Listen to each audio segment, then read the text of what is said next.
ಯಮುನಾ ನದಿ ತೀರದಲ್ಲಿ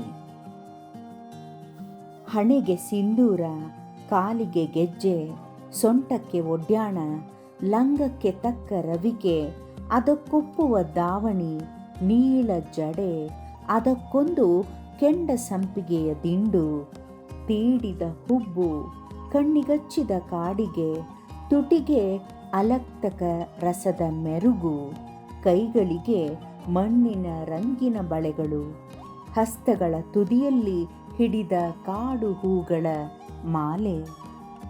ಬೃಂದಾವನದ ಬೀದಿಯಿಂದ ಯಮುನಾ ನದಿ ತೀರದ ಕಡೆಗೆ ಕಾಡಿನ ಹೂ, ಬಳ್ಳಿ, ಹಕ್ಕಿ, ಚಿಟ್ಟೆಗಳ ಬಳಸಿಕೊಂಡು ರಾಧೆ ಓಡುತ್ತಿದ್ದರೆ ಚೆಲುವಿಗೆ ಚೆಲುವೇ ಸುಳಿದು ಮಾಯವಾಗುತ್ತಿರುವ ಹಾಗೆ.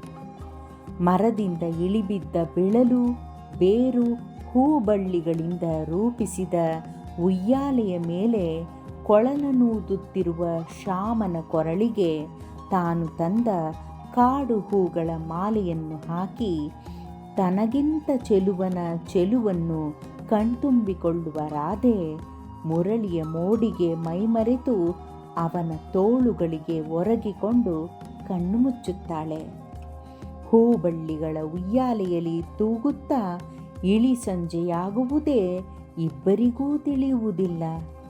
ಕೊನೆಗೆ ಅವಳ ಗೆಜ್ಜೆಯಲ್ಲೋ ಒಡ್ಯಾಣವೆಲ್ಲೋ ಅಲತ್ತ ಕರಸದ ಕೆಂಪಿಲ್ಲ, ಜಡೆಯ ಕೊನೆಯ ಬಣ್ಣದ ಕುಚ್ಚಿಲ್ಲ, ಮುಡಿಯ ಸಂಪಿಗೆ ಬಾಡಿ ಬಳೆಗಳು ಒಡೆದು ಇಟ್ಟ ಸಿಂಧೂರವೂ ಕಲಸಿಕೊಂಡು ನಾಚಿಕೊಳ್ಳುವ ರಾಧೆ ಓಡಿ ಹೋಗಿ ಯಮುನಾ ನದಿಯ ಶುಭ್ರ ನೀರಿನಲ್ಲಿ ತನ್ನನ್ನು ನೋಡಿಕೊಳ್ಳುತ್ತಾಳೆ. ಈಗ ಇನ್ನೂ ಚೆಲುವೆ ತಾನು ಅಂದುಕೊಳ್ಳುತ್ತಾಳೆ. ಅಲ್ಲಿಗೆ ಶ್ಯಾಮನೂ ಬರುತ್ತಾನೆ. ಅವನ ಪ್ರತಿಬಿಂಬವೂ ಕಾಣುತ್ತದೆ. ಇದೇನಾಶ್ಚರ್ಯ! ಈಗ ರಾಧೆ ಕೃಷ್ಣನ ಹಾಗೆ ಕಾಣುತ್ತಾಳೆ, ಕೃಷ್ಣ ರಾಧೆಯ ಹಾಗೆ ಕಾಣುತ್ತಾನೆ.